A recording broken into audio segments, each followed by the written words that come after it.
Bonjour, c'est Anne-Sandrine Di Girolamo au micro des Ondes de l'Imo, le podcast immobilier attentif et curieux.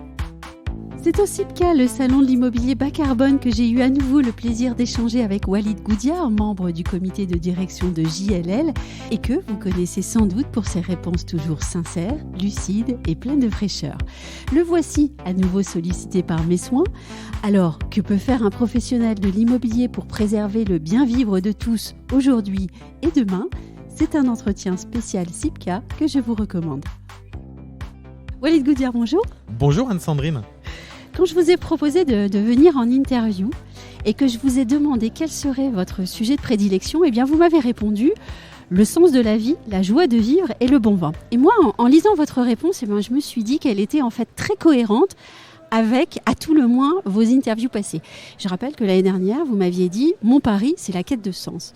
Alors, j'aimerais aujourd'hui qu'on discute de la chose suivante. Qu'est-ce qui implique pour vous, pro de l'immobilier, le fait de vouloir préserver le sens de la vie, la joie de vivre et aussi, si possible, le bon vin?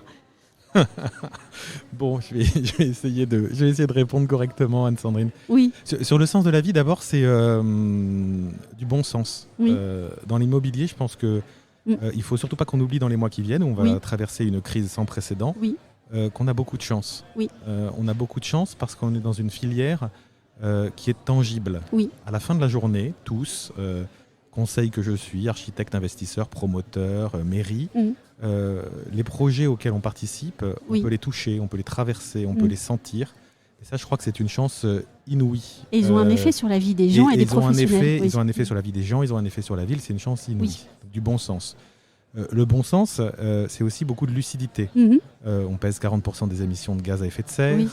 Les immeubles tertiaires, donc hors logement, sont massivement sous-utilisés. Je ne parle pas de vacances commerciales, je parle de sous-utilisation.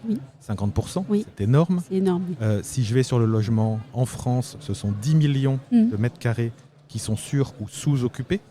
Donc en fait, quel que soit l'angle par lequel on prend l'immobilier, on voit qu'il y a des défis colossaux. À partir de là, le sujet de la joie de vivre pourrait être un peu délicat. Oui. Là, je génère une belle éco-anxiété. Oui. Je pense que c'est tout l'inverse qu'il faut qu'on promeuve. Il faut se rassembler, il faut agir, parce que pour en revenir à mon premier point, on a cette chance inouïe de pouvoir voir les actions concrètes qu'on mène sur la décarbonation, sur la préservation de la biodiversité, sur les débats parfois houleux avec les villes, sur la mixité sociale, sur voilà, c'est ça notre quotidien. Et si on se rappelle en permanence qu'on a beaucoup de chance de faire ça, on pourra allier sérieux et légèreté. Oui. Et je crois que c'est ce dont on va avoir besoin dans les mois et années à venir. Oui, vous avez parlé des défis. Par exemple, cette année, on a tous pu lire le fameux rapport Paris sous 50 degrés. Que doit-on retenir de cette publication ? Alors, cette publication, elle a un mérite. Et Alexandre Florentin, le président de la commission, a eu le grand mérite de sortir hors les murs de la seule politique pour le faire connaître. Oui. Il a un deuxième mérite, il est très concret. Très concrètement, si on ne fait rien, demain c'est dans quelques années, c'est pas dans 50 ans. En cas de pic de chaleur, on devra fermer des hôpitaux, fermer des maisons de retraite de manière moins sérieuse. 1 mois, 2 mois, 3 mois par an, certains immeubles de bureaux seront inlouables. De manière plus sérieuse, des logements deviennent inhabitables. Oui. Donc ce rapport, il a eu un effet d'électrochoc tangible, j'en reviens à ce mot, et ça c'est salutaire, parce que je pense que les grandes moyennes du GIEC ne parlent pas. C'est dommage, mais elles ne parlent pas. Ce rapport, il nous embarque vraiment dans le quotidien et la vraie vie. Maintenant, l'enjeu, c'est de ne pas rester pétrifié par rapport à ce que ce rapport expose. Il y a de quoi. Et se mettre en marche. Et ce qui est très intéressant, je trouve, dans l'approche d'Alexandre, c'est que ça vient bouleverser nos modes de vie et aussi nos référentiels esthétiques, culturels, architecturaux. C'est quoi un haussmannien végétalisé ? Pourquoi des façades en zinc, patrimoine de l'humanité ? On est obligé de reposer un regard différent sur la ville, le beau, ce qui est moche. Oui. Ça nous oblige à revisiter un certain nombre de faits très ancrés dans notre... ce qu'on considère comme classique. Qu'on considère comme classique ou quel que soit notre goût, mais en fait, on doit revoir, on doit repenser poser un autre regard, voilà, c'est le terme que je cherchais. Et ça, c'est chouette. Et c'est aussi une forme de révolution des usages Et on voit, ça c'est ce qui me rend le plus enthousiaste, on voit que ça commence à bouger. Ne pas climatiser, accepter que les codes vestimentaires évoluent en fonction de la saison, ne pas... voilà, c'est la révolution des usages, la révolution des modes de vie est très intéressante. Le principal danger, c'est qu'elle ne soit pas pensée comme un sujet trop uniquement contraint par le public, si je prends une vision sociale du sujet, ou à l'inverse, uniquement de l'ordre des conversions privées, si je prends une vision plus libérale, mais il faut refabriquer une dynamique collective là-dessus. Mais est-ce à dire qu'il faudrait aussi, par exemple, envisager de lancer un audit complet et bien évidemment transparent de toutes les pratiques de l'immobilier ? Alors, je ne pense pas que le temps soit à l'audit. Oui. Parce que le grand défi qui est le nôtre, c'est que les solutions, elles existent. Et la plupart des professionnels qualifiés les connaissent. Mm-hmm. Les solutions, c'est de la frugalité, utilisez-le déjà là.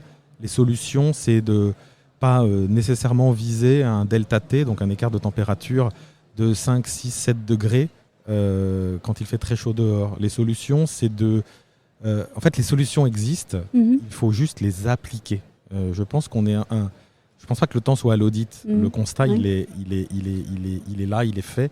Le temps, il est à l'action. Mais alors, c'est quoi un professionnel qualifié ?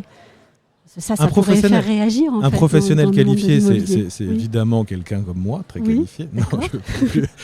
Anne-Sandrine, non. Ce qui qualifie les projets les plus réussis sont ceux où un certain nombre de professionnels qualifiés se sont mis ensemble en acceptant d'écouter l'autre.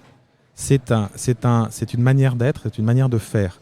C'est le maître d'ouvrage délégué que je suis, avec plusieurs centaines de milliers de mètres carrés au compteur, il accepte de s'asseoir et d'écouter ce que la ville a à lui dire, qui elle-même accepte d'écouter ce que l'investisseur va avoir à dire, qui lui-même accepte de tenir compte de l'avis du bureau d'études un peu timide qui se met dans un coin de la pièce, qui lui-même est écouté par l'architecte qui va mettre son ego de côté 2 secondes pour intégrer une chaîne de création plus large. L'enjeu, il est là. Il est pour moi pas tant dans les solutions que dans leur mise à l'échelle, premier enjeu. Et deuxième enjeu, dans les manières de faire, il faut que les équipes soient curieuses, se parlent et respectent tous les points de vue. Ça ne veut pas dire nier ses convictions, ça veut dire écouter ce que l'autre a apporté. Et bien sûr aussi avoir une approche extrêmement globale. Une approche globale, et pardon Anne-Sandrine, la question est excellente. Ces démarches collectives, elles marchent quand l'étoile du berger, la direction à prendre, est alignée collectivement. Si collectivement toute l'équipe se dit sur cette opération, on doit faire en sorte que l'adaptation au changement climatique fait partie des 3 objectifs prioritaires. Et ça veut dire tel indicateur sur le confort d'été, tel indicateur sur les solutions techniques qu'on va s'autoriser à aller chercher ou pas, et tel indicateur sur le référentiel esthétique, là on a gagné. Parce que le chemin on ne le connaît pas, mais si l'équipe projet est alignée sur l'objectif, le chemin elle le trouvera. Et est-ce que dans la réalité de tous les jours, du quotidien du professionnel, ça arrive souvent ? Ça émerge. Oui. En fait, on a cet angle-là. L'agenda qui nous a beaucoup aidé, c'est l'agenda de décarbonation. Oui. Aujourd'hui, c'est devenu, il y a 18 mois, on peinait encore. Aujourd'hui, on est au CIPCA, le bien nommé, salon de l'immobilier bas carbone. Mais le carbone est un point d'entrée. Toute l'industrie est en train de s'y mettre, notamment l'industrie tertiaire. Je suis plus réservé sur l'industrie logement, où l'industrie du logement, où les défis restent colossaux en matière de décarbonation. Mais par l'angle du carbone, on emmène les parties prenantes sur un agenda plus large, dont celui de l'adaptation au changement climatique et au rapport Paris 50 degrés, pour revenir à votre question. Et j'ai une dernière question. Si vous deviez, d'ici quelques mois, tout mettre à plat, revoir votre manière de travailler, voir votre posture dans l'immobilier, qu'est-ce que vous feriez ? Si vous en aviez bien sûr les moyens et la possibilité. En fait, je pense que ce qui doit être remis à plat, c'est vraiment la comment je peux qualifier ça ? La comptabilité. On changera vraiment le monde et on aura vraiment de l'impact. Et je crois sincèrement, peut-être un peu naïvement, mais sincèrement, à la nécessaire quête de sens, pour revenir à votre question initiale, pour que, évidemment, l'économique soit là. On n'est pas des doux rêveurs. Je ne suis pas un doux rêveur. mais de réconcilier l'économique avec les enjeux d'impact environnementaux et d'impact social. Dit autrement, que dans l'équation financière, le E et le S soient quantifiés et soient pris au sérieux au même titre que le TRI et le résultat de bas de page d'un compte d'exploitation. Un grand merci, Walid Goudia. Merci Anne-Sandrine.